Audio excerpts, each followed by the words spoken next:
Então vamos lá? Vamos falar agora sobre a questão 48 da prova azul do Enem 2019, caderno azul, primeiro dia de aplicação, primeiro dia, segunda aplicação. A questão 48, ela é uma questão que ela serve tanto de interpretação, é da prova de ciências humanas, como serve também para como é uma prova de história, obviamente, né? Tem um cunho histórico aí, mas ela basicamente depende da interpretação das questões que foram colocadas. Tem um texto de uma historiadora, Maridel Priori, do livro Uma Breve História do Brasil. A questão 48, essa daqui, deixa eu marcar aqui, essa questão aqui que nós vamos ver. E o texto diz o seguinte: o Instituto Histórico e Geográfico Brasileiro, IHGB, reuniu historiadores, romancistas, poetas, administradores públicos e políticos em torno da investigação a respeito do caráter brasileiro, tá? Então, o objetivo era investigar o caráter brasileiro.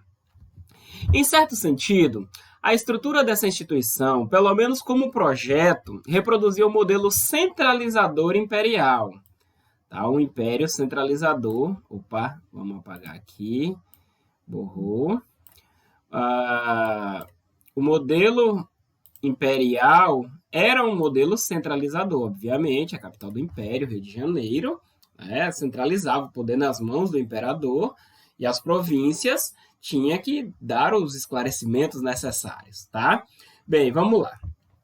Assim, enquanto na corte localizava-se a sede nas províncias, deveria haver os respectivos institutos regionais. Estes, por sua vez, enviariam documentos e relatos regionais para a capital. Bem, tá aí o textinho, e aí a questão diz o seguinte: de acordo, aqui é o que se pede da questão, tá? De acordo com o texto, durante o reinado de Dom Pedro II, o referido instituto objetivava, ou seja, basicamente, a pergunta é: qual é o objetivo do Instituto Histórico e Geográfico Brasileiro? Opção A: construir uma narrativa de nação. Fica de olho nessa questão aí, viu? Vamos analisar as outras. Debater as desigualdades sociais. Claro que não, cara. Ninguém durante o Brasil Império estava preocupado em debater desigualdades sociais. Até hoje isso é um tema muito complicado de se discutir. Você imagine isso há, 150 anos atrás, 160 anos atrás. Não, ninguém estava preocupado com isso, não. Tá? Combater as injustiças coloniais. Injustiças coloniais, pelo amor de Deus. O Brasil se tornou independente em 1822, só que a estrutura de país continuou a mesma. Basicamente, o rei deixou o rei deixou de ser o rei de Portugal e passou a ser o rei brasileiro, tá? Que por sua vez o Dom Pedro I era português, o Dom Pedro II já tinha nascido no Brasil, mas toda a estrutura do Império Brasileiro permanecia basicamente inalterada durante o período do período colonial para o período o período monárquico, tá? Algumas coisas vão mudar só quando da proclamação da República, isso bem mais tarde. Aí, olha a outra. Defender a retórica do abolicionismo, pelo amor de Deus. O Instituto Histórico e Geográfico não estava preocupado com isso.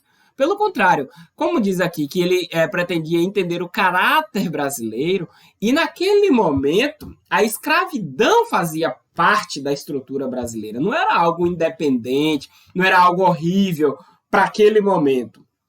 Não, era algo normal, natural, e encarado pelas pessoas daquela época como algo comum.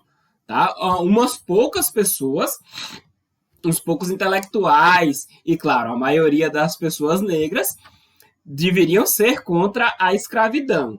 Mas uma boa parte dos negros também encaravam aquilo como algo relativamente natural. Então, o Instituto Histórico e Geográfico Brasileiro, enquanto uma instituição que reunia várias pessoas das classes dominantes do Brasil não estavam preocupados com isso, não. E outra, a questão é evidenciar uma diversidade étnica. Também não, pelo contrário, o que o Instituto Histórico e Geográfico Brasileiro está preocupado não é perceber as diferenças do Brasil, mas sim criar um discurso centralizador, um discurso onde tentasse entender o que era de comum entre a população brasileira, ou o que era comum entre o caráter brasileiro. Portanto, eliminando essas questões, a gente fica, obviamente, com a opção A, construir uma narrativa de nação.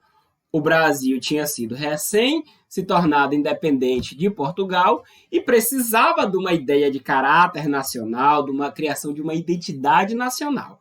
E o Instituto Histórico e Geográfico Brasileiro cumpre esse papel naquele momento, tá bom? Essa é a questão que nós analisamos agora.